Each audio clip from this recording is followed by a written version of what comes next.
I'm excited to preach to you now. If you have a Bible, I'd love it if you turn in the book of Luke, chapter 2. If you have a Bible, it's great. It's fun seeing people. Some people are in, we're not like a super formal church, but it's seeing some people in their Christmas best. It's kind of a nice vibe. Kristen actually kind of picked out my clothes today. It was crazy because she wanted me to wear the same shirt as Josiah was wearing. And then I was like, I don't know if that's totally me. So we went this direction, which I think was for the best. Handsome, single, looking, just for what it's worth. All right. Should be, shouldn't he? All right. Decided to get you with me laughing. Here we are. So I want to talk to you today about an announcement. What happened on the very first Christmas was an announcement of something great that everybody was waiting for. It got me thinking about the way that we do announcements. It's kind of a funny thing, I guess, to me. Maybe you don't find it funny, but it's a funny thing to me about, have you noticed how, involved and kind of aggressive and over the top the way that people announce their babies has become, or their pregnancies? It used to be you just kind of told a few people you love. Now you have to get a 4-camera professional video shoot. And then the thing that's even worse than that is when people get really intense about the way that they announce the gender of the baby. You know the thing I'm talking about? I found one of these. It's funny. This is a mom, I guess, who had 3 daughters, and then and she's not. Well, I'll just let you see what happens here. After 3 girls, baby number for Wazza.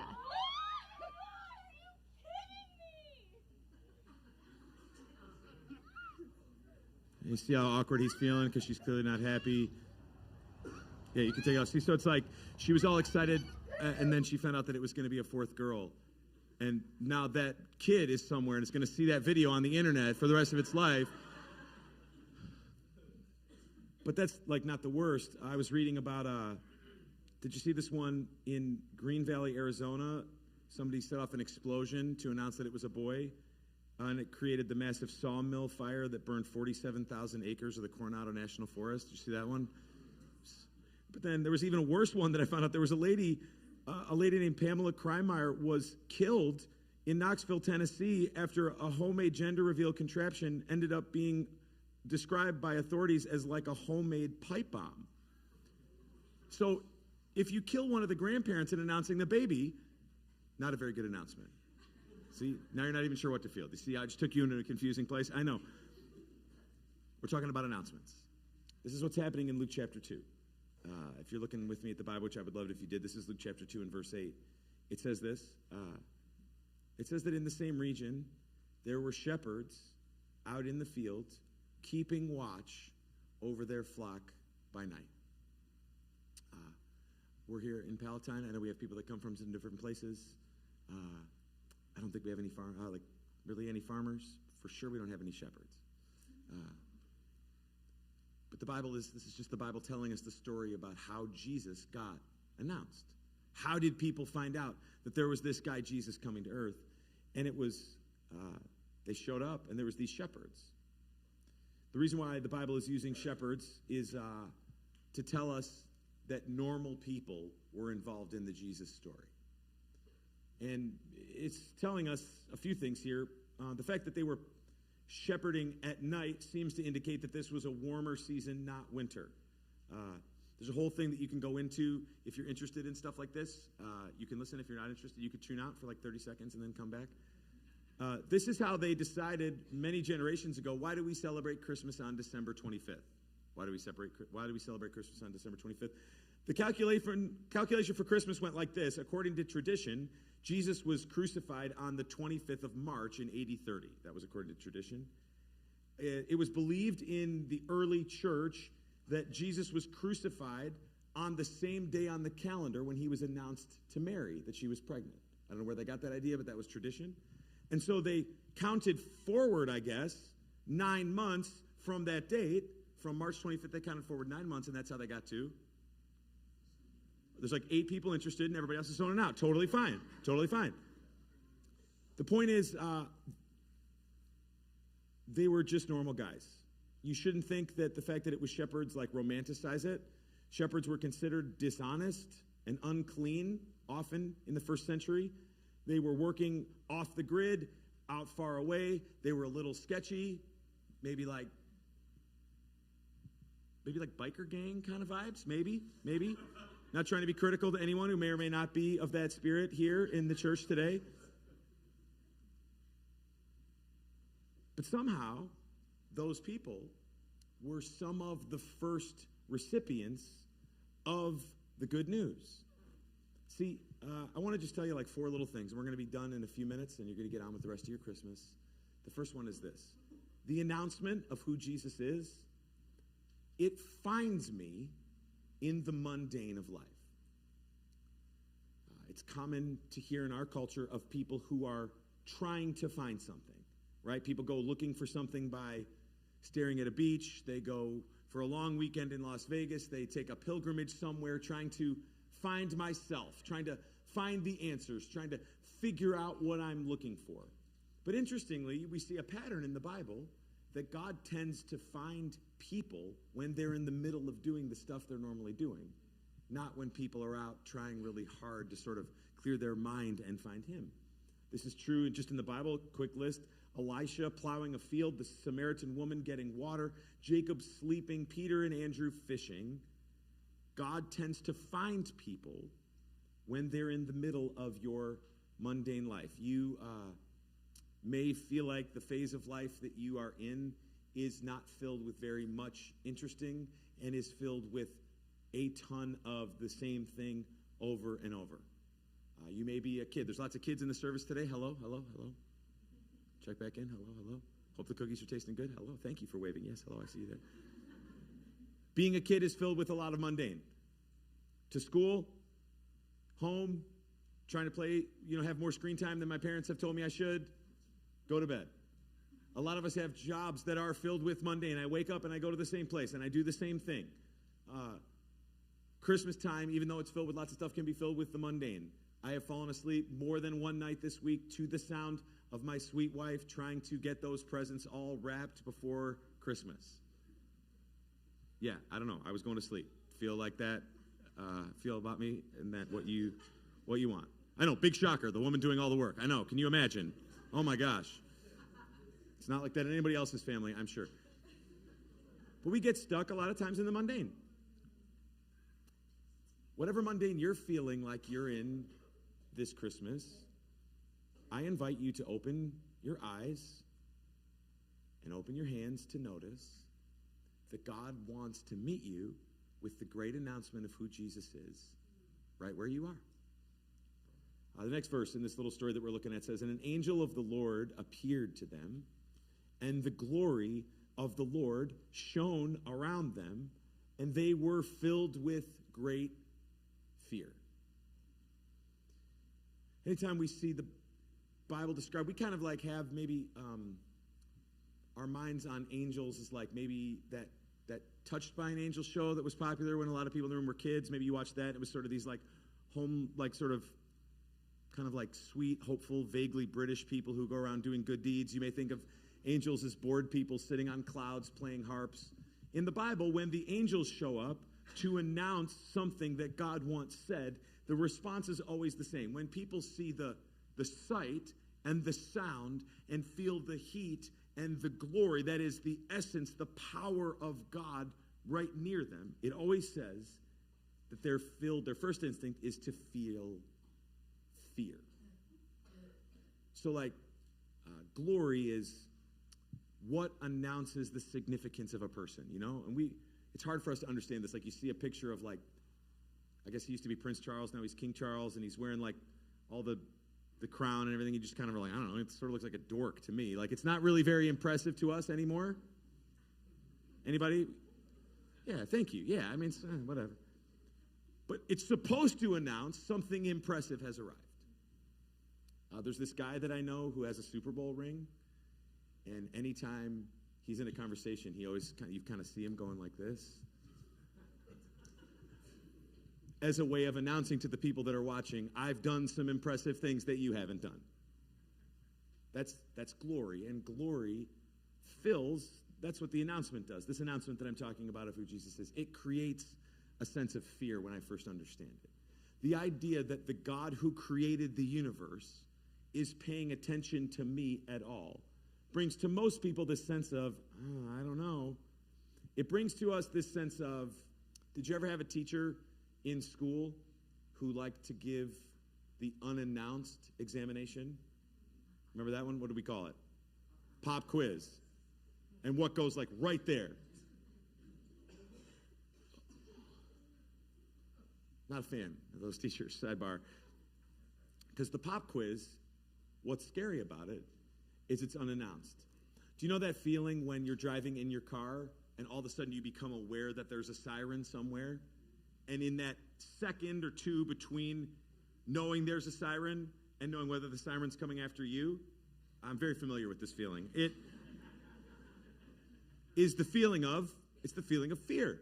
It's the feeling of I don't like this. I have a few different people in my life in various places that are in that space between I've gone for some test to the doctor, I'm waiting to find out. And if you've ever been through that, you know there's that like moment where you look down at the phone and you realize it's the doctor calling, and the next thing is about to be me finding out some information that I've been waiting for. Do you know what I'm talking about? And right in that moment, you don't feel excitement. What do you feel? It's like, that's what the awareness of the reality of God often creates in us.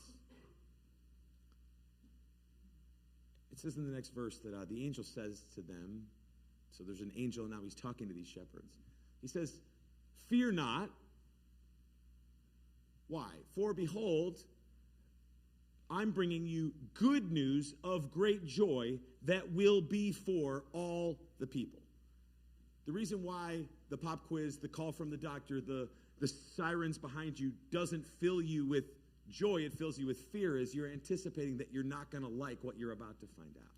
And the angels are trying to say, maybe what God might be trying to say to you right now, 3:48 p.m. Christmas Eve 2024, might God be saying to you, the announcement of who Jesus is for everyone, including me.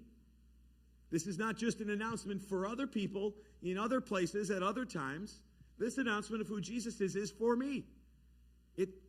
That's what he means when he says, you show the verse again. Do you see it? He says, I'm bringing you good news. The good news is good news of great joy. Good news of great joy. Great joy, obviously, is larger than average joy. Like if and when the Bears, didn't even have to get to the punchline, eventually win another game. It won't be, right, the experience of that won't be just common everyday joy. It will be great relief, great sadness, great anger, great joy. But here's the key part I want you to see. Who is the good news of great joy for? It is for all the people. Unfortunately, a lot of times, the news that we hear is good news for some people and bad news for other people. You go through an election, and for some people, what happens in the election is good news, and what happens in the election for other people is bad news. Let's just take that a little further. On the count of three, everybody just say out loud who you voted for, okay? Ready? 1.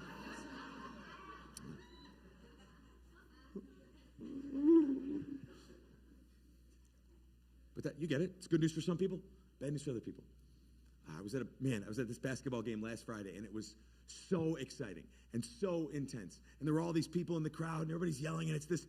But you know that at the end of the thing, it's going to be great news for some of the people and bad news for the other people.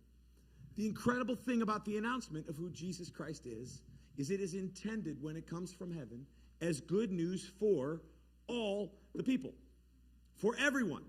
Unfortunately, oftentimes church is a place that people don't experience the good news as being for everyone.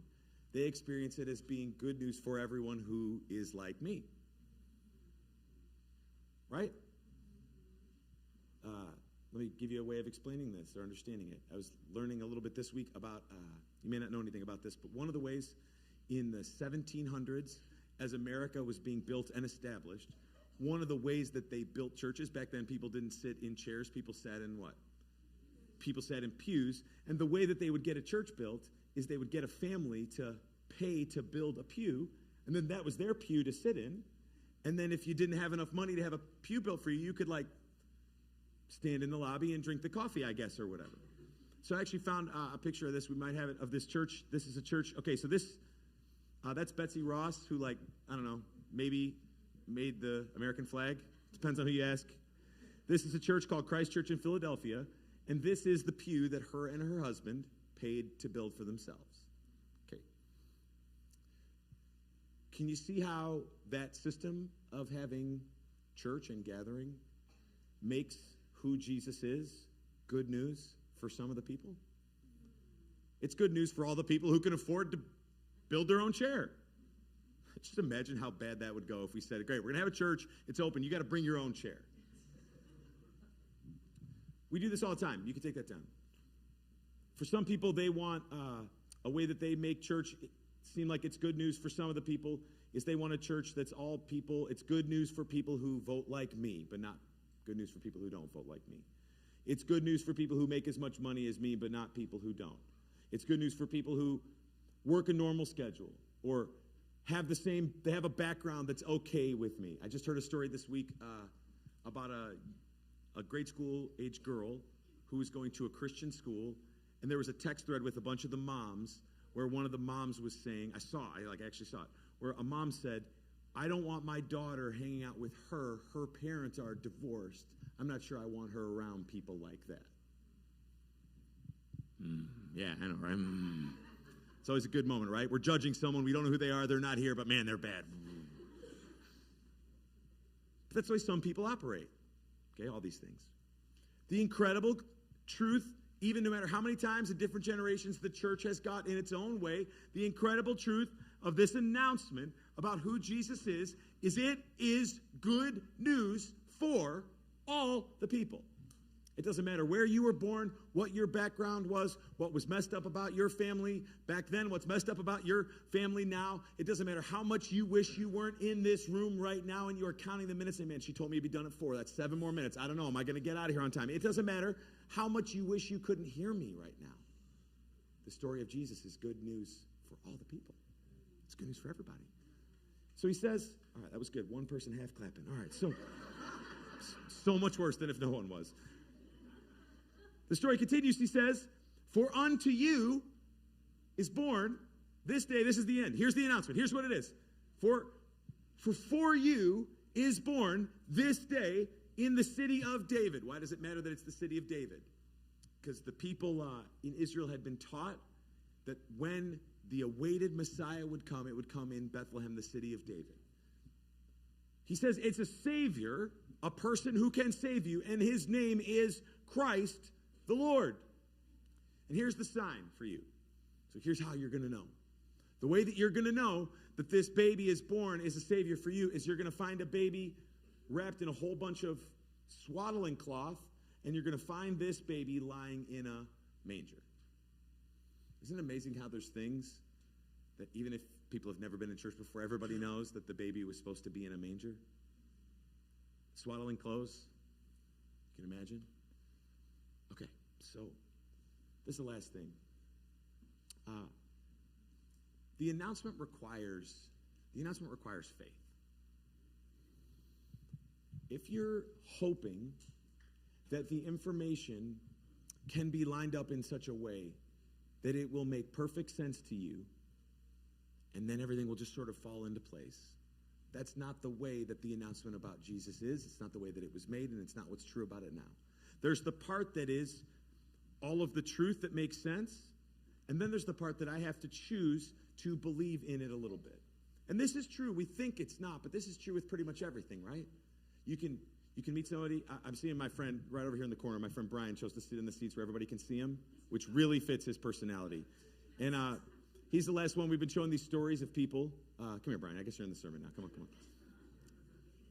Yeah, you made it. This is my friend Brian. We've been seeing these stories all month of cool things that God has been doing in people's lives, right? I love that one of Andrea in the service. We're going to see one about Brian this Sunday. It's going to close out the month of December. Brian got married this year. That's why he has that newlywed glow just all on him. He's just got that glow of a man who's, yeah. And she came with him to church today. So we're still here. But, and you talk about this a little, this is why it was in my mind. You talk about this a little bit, we'll talk about this. You can meet a person who looks just right, and we get along just right, and I get along with their family, and we really enjoy spending time together, and I like the way she looks, and we like the way, and all the things can all make perfect sense, but still to choose to say, I'm going to spend the rest of my life with this person requires that one other step, which is the faith part, right? There's no amount of information that can make it be like, well, of course. There's the part that says, I'm going to have to just trust that I'm hoping and praying and believing and thinking and talking to people. And then I have to do this part. I have to take the big step. Okay, that's perfect. Thank you. Thank you. It's perfect. You were perfect. To believe in Jesus, you have to be willing to do that part too. That the announcement requires the faith. These are what these guys are saying. You're never going to believe this, but we sent someone to save you, and it's a baby in a common, unimpressive place. It requires faith to believe that there are thousands of times in history when a baby became a king. That's like every story. In almost every fable or fairy tale or superhero movie or thing that you read, there's a baby and a baby became a king. But do you know there's only one time in history when a king became a baby? That's the story of Jesus. That only happened one time. People like to climb the ladder of power. But the crazy thing about the story of Christmas is that the person at the top chose to place himself at the bottom. That's the story of Christmas. You might know that one of the things, we're almost done now. You might know that one of the things in the story of Christmas is the idea that Mary, the mother, was a virgin. I know there's a bunch of kids in the room, so we're going to go past this quickly. And for some people, that's just like, wow, no, it's not science. I don't get it. I don't believe it. It doesn't make any sense. But yet sometimes those same people will believe, if you will, that the universe was created as a virgin birth. The same people that would say sometimes, there's no way God could put the Son of God in that woman's womb and she could have birth that way. Those same people would believe, yeah, but you know what's crazy? The universe, it was just like kind of, and then it was just all here. So maybe the question isn't whether you'll believe in a virgin birth, but maybe which one you'll believe in? All right, Steve liked that. Yeah, in front of that was good. The poet, yeah, maybe something to think about. I guess what I'm saying is this whole thing, this is where we're going to finish. The whole thing reminds me of Taylor Swift. You could see where we were going. Yeah, you could see where the whole thing reminds me of Taylor. You could see that. The whole thing reminds me of Taylor Swift.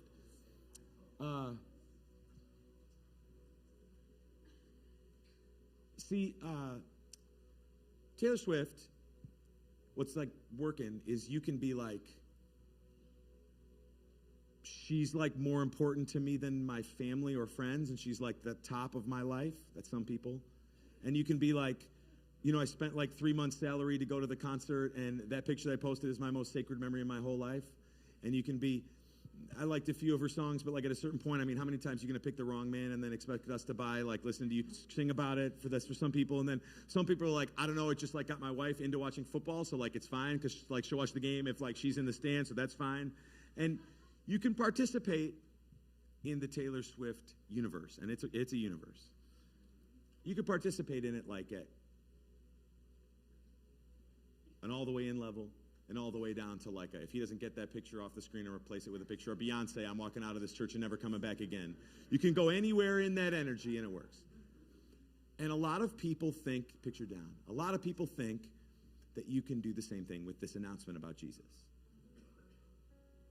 Like, for some people, you know, like, my mom, she's just, like, really into it. It's just, like, it's everything to her. And I'm like, Mom, you give to the church, and you volunteer at the church, and you tell me and you send me the sermons, and you're always, like, sending me all these DMs on Instagram, all this stuff about Jesus. And it's like, Mom, I don't want to watch, like, 20 videos a day that you keep, like, sending in my inbox. For some people, you're like, it's fine for them, but for me, it's just, I'm just kind of okay with it. And then, like, some people are like, yeah, you know, it's like, you know, I don't know, it's Christmas, or it's all right, you know, the music was okay, like.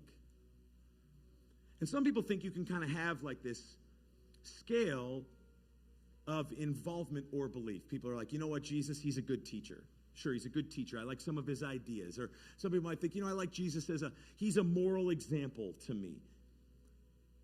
You can't actually have that involvement with this announcement because Jesus says that you can't engage with him at levels like that. You have to be, he's king, or don't even bother at all. I remember my wife and I, we dated when we were in high school, and then we went off to college, and we broke up for a little while. And even back then, it's not as bad as now, but you know how, like, it's hard to break up? People do that, like, weird thing where, like, we're broken up, but, like, we still talk sometimes, and it's, like, this weird, like, it's complicated thing. Half the people in the room are probably involved in something like that this Christmas, and your family's annoyed about it. And I remember this one time, we were broken up, and I called her on the phone, and we were talking. And she said, listen, if you don't want to be in a relationship with me, don't call me again. Ladies, maybe try that one. That's all I'm saying. Her point was, either we're in love, and we're going to be married, and we're going to have so many kids, and we're going to start a church someday, and we're going to do the whole thing together, or it's nothing. And she was right. And might I suggest to you this Christmas that for some people, it might be time